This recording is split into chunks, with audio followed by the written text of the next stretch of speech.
My name is Joseph Makoa, aka the Travel Mufasa, and I walked 1,500 kilometers around Zimbabwe.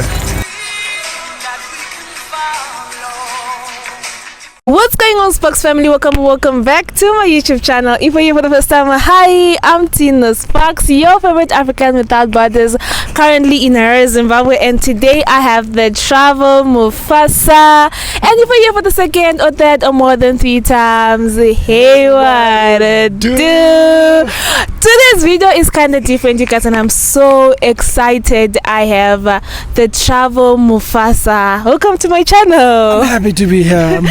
It's a great honor, you know. You are welcome. I always wanted to be here. You know what? Me too. I told myself whenever I go to Zimbabwe, I am definitely going to be meeting this guy because I heard you say that you walked 1,500 kilometers across Zimbabwe. Is it? Yeah. Hell yeah, I did. Are you okay? I am.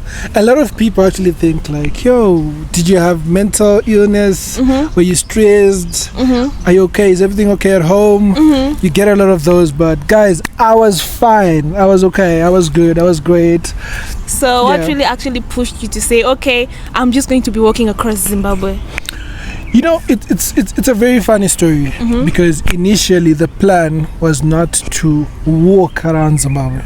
Remember, we were in COVID and we were locked down for, a couple of months, years and stuff, and it felt like I was so boxed in. We couldn't travel to another city, town and stuff like that. So I said to myself, okay, once the borders are opened, I want to travel around Zimbabwe. I want to visit all the national parks. I want to visit all the places. What are the best ways to do it? So I had so many options to pick from. I actually wanted to cycle. You could hitchhike. You could drive through. There was a lot of options. So I was mapping out my route. I actually realized something crazy. I don't know if you know this, but it's actually one road. We have one road that connects the entire Zimbabwe. For real? Bro, I'm telling you, so from Harare to Mutare. It's just that one road. It's that one road. That one I know because I'm from Mutare. Then from Mutare to Capetown Bridge. It's that road, yeah. It's that road, Capetown Bridge to Masvingo. That road, Masvingo, Zvishavane, Bulawayo. Same road, back to Harare via Gweru, Kwekwe. It's one road. So as I was looking at it, I was like, okay, that's interesting. But what if I walk that road? It was just an idea, and trust me, I'm just thinking about this because I want to connect with the country. The main reason why I wanted to travel around Zim was I wanted to connect more with nature, the people, and food. Like you can't know a country if you don't know their food. I keep telling my audience that. Exactly. So those are the things that I really wanted to do. And then when I realized that it's one road, I said to myself, what's the most immenseful way to travel? The most humble way, the most beautiful way. I mean, you can capture every moment because I didn't want to miss a single part. So when I realized that it's one road, I was saying to myself, okay, I'm going to walk it. I'm just going to do it.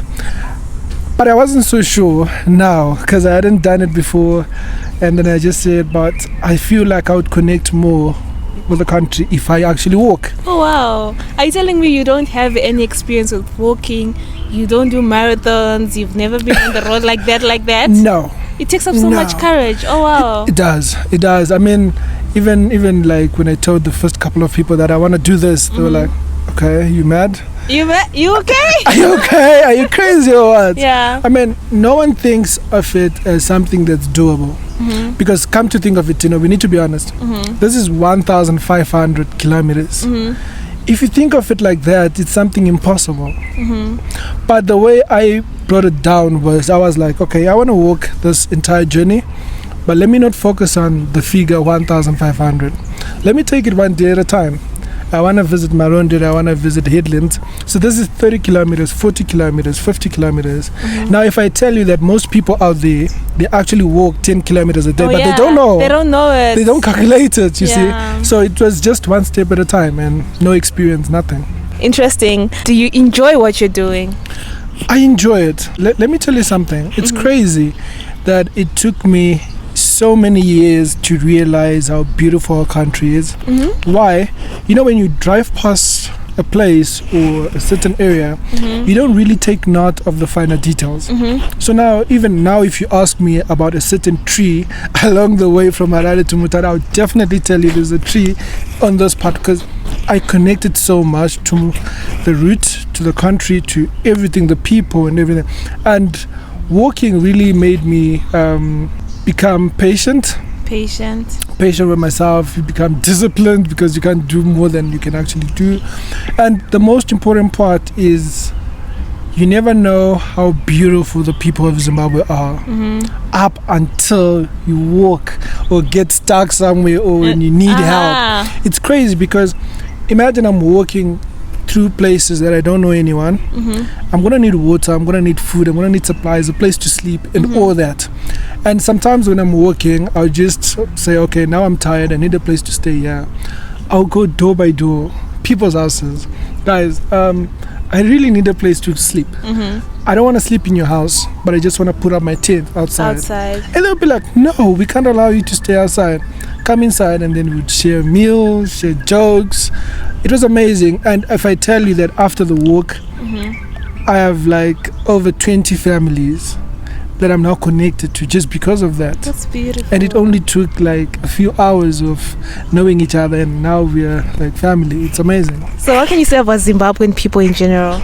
The most amazing people ever. Like, trust me, the most amazing people ever are Zimbabweans, because the way they welcomed me, despite the fact of what's my roots, I mean, like where I'm from, what tribe I am, they didn't care. Like, I walked in my Tabeleland area, I walked in the Mashonaland area, and for the fun fact, I actually walked 9 provinces out of the 10 of Zim. That's nice. It's crazy. So, the respect, the welcome, the traditions, it's the same things. And have you enjoyed the difference in cultures? Yeah, I actually enjoyed it, but there was a time I got stuck. You know, like where was that? So my Ndebele personally is not really good, but I try. So, and I'm Shona, right? So I get to a place. They don't speak Shona. They don't speak Shona. Yeah. And unfortunately, they don't understand English. And now I need help. So I get there, and then in Shona, I'm like, hi, Muriraiter, and they're like, Angaz, you get that thing. And then I'm like, sorry, I'm asking for help. The only thing she said was, hey, Ankulume English, something like that. Ankulume English. So I'm like, okay, now I'm stuck. So I had to use the sign language. But what did you learn as a traveler? You need to learn multi-languages. You need to be multilingual. Before you go to a place, know the safe words. Exactly. Know how to ask for help, know how to thank, ask for directions, know how to say hi, how are you. Just the basic stuff enough to get you out of trouble before you learn the in-depth of the whole language. I mean, it's crazy. That's interesting. That's something that I'm actually working on. I've been learning Swahili and French because I'm ready to be traveling Africa. yeah, amazing. That's beautiful. Yeah. That's beautiful. So I've got one question. Yeah. You were traveling in the wild alone. Did you come across any animals? What were you eating? Were you sleeping in the trees? What was happening? Okay. So I passed through towns, villages, wilderness. I mean, I would walk in bushes, and I mean everywhere. So my first home was my tent. So I worked with a camping tent, sleeping bag. Those were like my best friends. So whenever I get to a certain place where there's no like civilization and stuff like that, I just pitch my tent, I sleep. And then if I'm in cities or towns, people are always like, oh, please come in and stuff like that. In terms of food, I couldn't carry much. If I tell you that the only amount of water I could carry was 6 liters because of the weight, remember, my whole life is on a backpack. So I couldn't carry much, and it was crazy because I learned one thing as well. Don't trust 100% Google Maps. I mean, it's crazy. Trust me, because it told me that, for example, there are shops just 10 kilometers away. And you don't find any shops. And then I get there. It's a deserted place. And then I needed food, I needed water. I couldn't get it. So imagine I had to go like 40 kilometers without water, without food. And it's crazy. That's like 8 hours of walking. So you see how intense it is. Of course, Google Maps was my friend. It showed me the way, showed me everything. But sometimes I was just like, okay, I'd rather trust the locals than my phone, you know. Exactly. So it was crazy. But I would get food. Sometimes I'll buy takeaways. Sometimes I actually learned a new way of making noodles, eh? So you cut the paper, you pour water inside, and then you hold it, and then you walk with it. Until they're done. Until they're done. That's Crazy, interesting. crazy. Beautiful. Will you do it again? Definitely. I mean, definitely.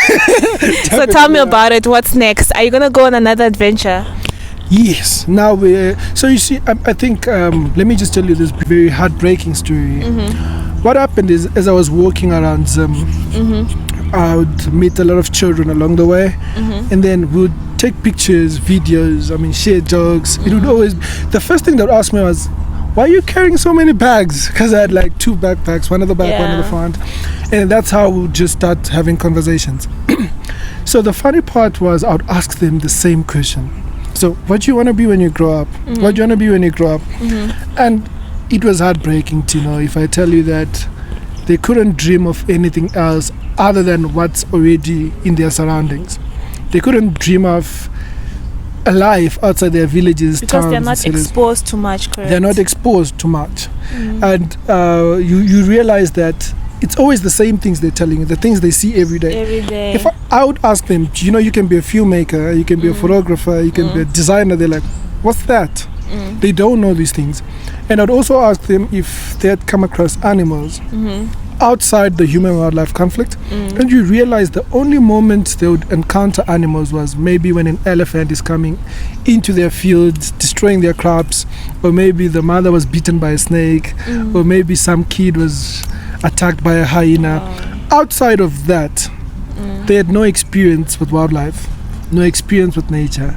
So because of that, I said to myself, okay, after this I have to do something for these kids.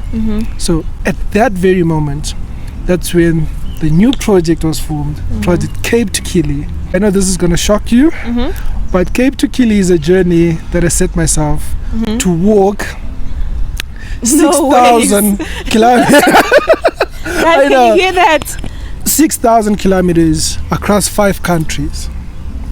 Wow. So I'm starting in Capetown, the most southern part of Africa, to the rooftop of Africa, Mount Kilimanjaro. Oh my on the peak. It's crazy. It's crazy. That's amazing. It is. So I'm passing through South Africa, Botswana, Zimbabwe, Zambia, and Tanzania. Amazing. And the reason why I'm doing this is to raise funds for those same children. Not only in Zimbabwe, because I've just realized that it's not only children in Zimbabwe, children in Malawi, Mozambique, in South Africa, in Botswana, Zambia, everywhere. They are not exposed, especially when you're coming from a marginalized background. So we want to give these children an opportunity to travel, that's beautiful. Get exposure, go to the big cities, have connection with wildlife, get to understand how beautiful these animals are, how beautiful our nature is, what the world can actually offer you. So they'll be doing all that for free. That's beautiful. It's okay. So where are you going to be getting the funds from? Cape2Kili. It's going to be a fundraising journey. So the entire 6,000 kilometers, it's going to be a fundraising journey. So people can just go. We've set up a website, Cape2Kili.org. People can just go there. It right here, you guys. So people can just go Cape2Kili.org, and then they get to have an understanding of the entire journey, and then they go to support the mission page, and there they can make a donation for these children. Most of these children, they've never had an encounter with wildlife. They've never had life in the city. They've never had all those things. So we want to give it to them. That is beautiful. Imagine giving back to the Africa that raised us. That's a beautiful feeling. And that's one thing I always emphasize on my channel. I always want to give back. And seeing you do this makes me so happy. And I'm so excited to be part of this project. So you guys, if you guys want to get involved in this project, I'm going to be leaving the link in the description bar down below. Please get involved. Let's do this for the kids of Africa, okay? Because it's Africa to the world, baby. You already know. So thank you so much for sharing your journey with with us, I really was inspired. I have this tradition on my YouTube channel that everyone who comes on the channel leaves some word of advice to the people watching us, the people in Africa, people outside Africa. What do you have to say about Africa? What do you have to say about Zimbabwe? I'll start with the people in Zimbabwe. Guys, you need to travel. Guys, you need to visit places. You are actually as exposed as how much you travel. So you get to learn new things. Just get out there, meet new people, experience new cultures, taste new food, different cultures. I mean, it's amazing. Trust me, once you travel, you'll never be the same again. And of course, visit Zimbabwe, visit Africa. Guys, this is Africa. This is Zimbabwe. Alright, thank you so much for being on my channel. We have come to the end of today's video, you guys. Thank you so much for watching. Hope you guys enjoyed this video. Please give this video a huge thumbs up. Subscribe if you haven't. We are currently on the road to 20,000 subscribers, and it can only happen if you guys make it happen. Don't forget to check the link in the description bar down below so we can get involved in the Cape2Kili Project. Are you excited? Because I am so excited. Ladies and gentlemen, this is Tino Sparks and the Travel Mufasa, and we're signing out.